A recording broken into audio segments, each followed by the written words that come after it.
Waalaikumsalam warahmatullahi wabarakatuh. Penyoal yang bertanya, memegang dan membasuh kemaluan anak kecil dari buang air kecil dan buang air besar adakah membatalkan wuduk? Baik, persoalan ini menimbulkan perbezaan pendapat di kalangan ulama. Para ulama di dalam mazhab Syafi'i termasuk Al-Imam Nawawi, mereka berpandangan batal wuduk seseorang yang menyentuh kemaluan sendiri dan menyentuh kemaluan orang lain, sama ada orang itu budak kecil ataupun orang dewasa. Sama ada yang disentuh kemaluan itu jenazah ataupun orang yang masih hidup. Al-Imam Nawawi berkata di dalam kitab beliau Al-Majmu', "Idza massar rajulu awil mar'atu, idza massar rajulu awil mar'atu qubula nafsihi aw ghairihi min saghirin aw kabirin hayyin aw mayyitin dzakarin aw untha intaqada wudu'ul masi."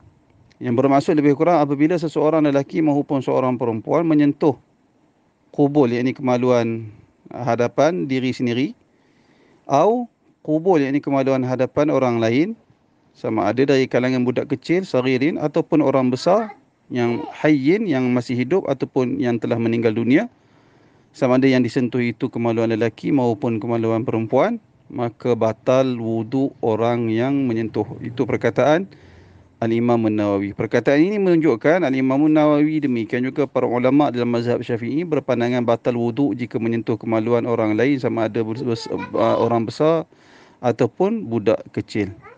Pandangan ini merupakan pandangan majoriti.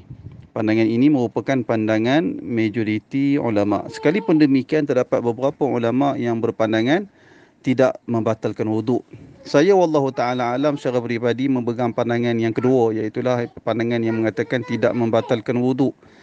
Apatah lagi kita tengok biasanya pada kebiasaannya seseorang ibu sememangnya tidak boleh mengelak dari menyentuh kemaluan anak dia, sama ada anak lelaki dia ataupun anak perempuan dia.